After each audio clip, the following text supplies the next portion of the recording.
नमस्कार, आप देख रहे हैं देश न्यूज। आपके साथ मैं हूं ऋषिका गुप्ता और आज खास कार्यक्रम में बात करेंगे चंबल के बीहड़ की।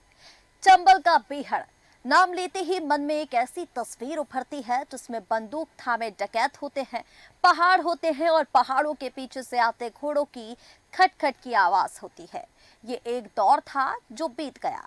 अब जो दिखता है वह सिर्फ कहानियां, लेकिन कहानियां भी ऐसी जो भयानक होती हैं, जिसे पढ़ते वक्त आंखों की पुतलियां बड़ी हो जाती हैं तो सुनते वक्त कान बहरे होने लगते हैं। ऐसे ही एक डाकू थे मान सिंह, जिन पर 185 हत्याओं का आरोप है, लेकिन उनकी मौत के बाद स्थिति बदल गई। उनके नाम का मंदिर बन गया, रोज पूजा होने लगी और लोग उन्हें बाबा कहने लगे। आइए जानते हैं क्या है डाकू मान सिंह की कहानी। राजस्थान का धौलपुर जिला कुख्यात डाकुओं का ठिकाना रहा है। धौलपुर के चंबल में एक डकैत मानसिंह भी थे। चंबल में मानसिंह डाकू के नाम की तूती बोलती थी। मानसिंह का जन्म उत्तर प्रदेश के आगरा जिले से लगभग 50 किलोमीटर दूर खेड़ा राठौर गांव में हुआ था। बिहार राठौर के घर जन्मे लड़के की डाकू बनने की कहानी में काफी उतार चढ़ाव है। बड़ा होने पर नेतृत्व क्षमता और व्यवहार की शोहरत गांव में फैल गई। गांव में छोटे मोटे झगड़े लड़का सुलझाने लगा। 40 साल की उम्र होते होते गांव में लड़के काफी हद तक बढ़ गए। किसी भी विवाद में उसका फैसला ही अंतिम माना जाने लगा। विरोधियों को उसका बढ़ता हुआ कद पसंद नहीं था। उसके खिलाफ साजिश रची जाने लगी। साजिश के तहत दबंगों ने गांव की जमीन पर कब्जा कर लिया। थाने में शिकायत करने पर पुलिस ने फटकार कर भगा दिया। दबंगों और साहूकारों ने पहले ही पुलिस का मुंह बंद कर दिया था। गांव में उसकी जमीन पर अवैध कब्जा हो गया। अब उसके पास डाकू बनने के अलावा कोई रास्ता नहीं था और जो डाकू बना वो था मान सिंह। बताया जाता है कि गांव के साहूकारों और दबंगों ने मान सिंह के खिलाफ लूटपाट और मारपीट का झूठा मामला दर्ज कराया। पिटाई के बाद पुलिस ने मान सिंह को जेल भेज दिया। कुछ दिन बाद जेल से छूटकर मानसिंह घर पहुंचा। उसे बताया गया कि गांव के दबंगों ने भाई से मारपीट की। मानसिंह ने परिवार के साथ मिलकर दबंगों और साहूकारों पर धावा बोल दिया। गांव में तलवार, लाठी, भाले चले। मानसिंह ने गांव के दबंगों और साहूकारों के घरों खलियानों में आग लगा दी। 2 ब्राह्मणों और एक साहूकार को पीट पीट कर मार डाला। घटना को अंजाम देने के बाद मानसिंह चंबल में बीहड़ की तरफ चला गया।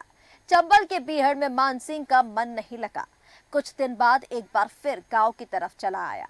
पुलिस को गांव में आने की सूचना मिल गई। आखिरकार मानसिंह पकड़ा गया। तो यहाँ देखिए, एक लड़का जो गांव में अपनी सादा जिंदगी बताता था, जहां उसने लोगों के फैसले सुलझाकर गांव में एक तजुर्बा यहाँ हासिल किया था, वहां लोगों ने जलन के कारण झूठा मारपीट का केस उसके ऊपर दर्ज कराया, जिसके बाद पुलिस ने उसे पकड़ा। मानसिंह को अंग्रेजी हुकूमत में उम्र कैद की सजा भी मिली। तो अंग्रेजी हुकूमत ने मानसिंह को उम्र कैद की सजा सुनाई। जेल जाने के बाद पुलिस ने 2 बेटों जसवंत सिंह और धनवीर सिंह को मुठभेड़ में मार गिराया। पुलिस को मानसिंह के बेटों की सूचना पंडित तल्फीराम ने दी थी। तो यहाँ देखिए, जहाँ जिस व्यक्ति के बारे में हम बात कर रहे हैं, जिसे कहा जाता था डाकू मानसिंह, जिसकी अब चंबल में पूजा की जाती है, बागी बाबा भक्त उन्हें कहकर बुलाते हैं, जहां झूठी साजिश के चलते उनके बेटों को मार दिया गया, उनके परिवार को प्रताड़ित किया गया। उन्हीं डाकू मानसिंह की कहानी आज आपको बता रहे हैं। और देखिए, जहां अंग्रेजी हुकूमत ने डाकू मानसिंह को उम्र कैद की सजा सुनाई, पुलिस को सूचना मिली तो उनके बेटों को भी मार दिया गया। तल्फी राम ने खबर दी थी मानसिंह के दोनों बेटों की, जहां तो मानसिंह के दोनों बेटों की मौत की खबर ने मानसिंह को हिलाकर रख दिया। खून का घूंट पीकर एक एक दिन जेल काटना भारी हो रहा था। साल 1939 में मानसिंह को जेल से रिहा कर दिया गया। 10 वर्ष जेल में रहने के बाद मानसिंह घर पहुंचा। मानसिंह बेटों की मौत का बदला लेना चाहता था, लेकिन 2 बेटों और पत्नी रुक्मणी के साथ सब कुछ भूलकर साधारण जीवन जीने की भी इच्छा थी। पत्नी रुक्मणी ने मानसिंह से कहा कि या तो बेटों की मौत का बदला लो या फिर चूड़ियां पहन लो। पत्नी के ताने को सुनकर मानसिंह ने फिर बीहड़ में जाने का फैसला कर लिया। 32 पुलिसकर्मियों को मौत के घाट उतारा। मान सिंह ने बेटों की मौत का बदला लेने के लिए सबसे पहले पंडित तल्फीराम की हत्या की और बेटों का एनकाउंटर करने वाले 32 पुलिसकर्मियों को चुन चुन कर मार डाला। उसके बाद मान सिंह ने चंबल के बीहड़ में रहकर गैंग का विस्तार किया। 1939 से लेकर 1955 तक डाकू मानसिंह की चंबल के बीहड़ों में तूती बोलती थी। मानसिंह पर हत्या के 185 और लूटपाट के 112 मामले दर्ज थे, लेकिन लोग फिर भी डाकू मानसिंह की इज्जत करते थे। चंबल के रॉबिन हुड जैसा नहीं बन पाया कोई। चंबल का रॉबिन हुड कहा जाने लगा था डाकू मानसिंह को। देखिए, डाकू मानसिंह का नाम सुनते ही लोगों के रोंगटे खड़े होने लगे। चंबल में पहुंचने वाले प्रत्येक डाकू की चाहत मानसिंह जैसा होने की होती है।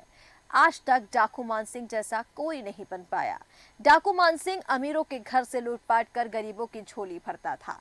उसके दिल में महिलाओं की काफी इज्जत थी और यही वजह है कि चंबल में आज उनका मंदिर बनाया गया। भक्त उन्हें बागी बाबा कहते हैं और उनकी पूजा अर्चना भी करते हैं। पूरे गैंग में कोई भी महिलाओं से छेड़खानी या लूटपाट नहीं करता था। डाकू मानसिंह ने कई लड़कियों की शादी भी कराई और भात पहनाने का काम भी किया। जानकारी के अनुसार मानसिंह की गैंग में अस्थायी और स्थायी सदस्यों की संख्या 400 से भी ज्यादा हो गई। पुलिस मानसिंह का आतंक खत्म करना चाहती थी। योजना के तहत पुलिस ने विशेष टीम का गठन भी किया। तो देखते ही देखते एक साधारण व्यक्ति जो डाकू मानसिंह बन जाता है और योजना के तहत उसके परिवार को प्रताड़ित किया जाता है, उसके बेटों को मार दिया जाता है। जहां धीरे देखते ही देखते डाकू मानसिंह की गैंग 400 लोगों की हो गई और उसके गैंग के लोगों की संख्या 400 हो गई। जहां पुलिस अब उसके आतंक से तंग आने लगी। जहां एक योजना बनाई गई और योजना बनाकर पुलिस ने पहले गैंग का अंत किया। डाकू मानसिंह को मुठभेड़ में ढेर करना आसान नहीं था। पुलिस को मुखबिर से सूचना मिली कि मानसिंह गैंग समेत भिंड जिले के लाउंड गांव रुकने आ रहा है।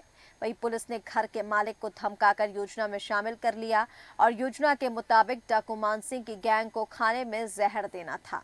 गैंग के साथ पहुंचे मानसिंह को मालिक ने जहर वाला दूध पिला दिया। दूध पीने के बाद सभी बेहोश हो गए और पुलिस ने गोलियों से भूनकर डाकू मानसिंह की गैंग का काम तमाम कर दिया। उत्तर प्रदेश के गांव खेड़ा राठौर में डाकू मानसिंह को चाहने वालों की कमी नहीं है। उसकी याद में मंदिर का निर्माण कराया गया है। मंदिर में मानसिंह के साथ पत्नी रुक्मणी देवी की मूर्ति स्थापित की गई है। प्रशंसक अब उनकी पूजा करते हैं। तो डाकू मानसिंह की कहानी, जो एक साधारण व्यक्ति थे जिन्होंने धीरे धीरे करके एक रुतबा हासिल किया, गांव में छोटे मोटे फैसले सुलझाए और उसके बाद जब लोगों से यह बर्दाश्त नहीं हुआ तो दबंगों ने और साहूकारों ने मिलकर उनकी जमीन पर कब्जा किया। जमीन पर कब्जा करने के बाद उन्हें झूठे लूटपाट के केस में फंसाया, पुलिस से गिरफ्तार कराया, जहां उनके साथ मारपीट की गई और उसके बाद उनके परिवार को प्रताड़ित किया गया। उनके 2 बेटों को मार दिया गया।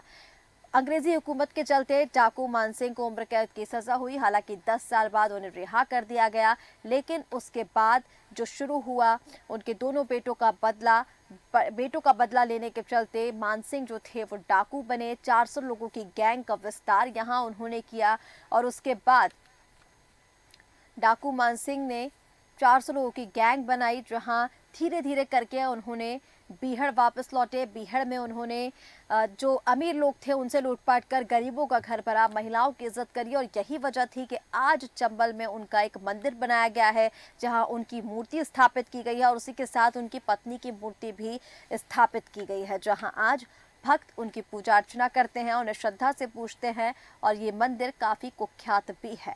तो आज आपको बताई चंबल के बीहड़ की कहानी, जहां डाकू मानसिंह कैसे एक साधारण व्यक्ति से एक डाकू बन जाता है और डाकू होने के बाद ही 185 हत्या के मामले दर्ज होने के बाद भी, 112 लूट के मामले दर्ज होने के बाद भी लोग उन्हें इज्जत देते हैं, आदर देते हैं, उनकी पूजा करते हैं। फिलहाल हमारे इस खास कार्यक्रम चंबल का बीहड़ में इतना ही। आप बने रहे देश न्यूज़ के साथ। नमस्कार।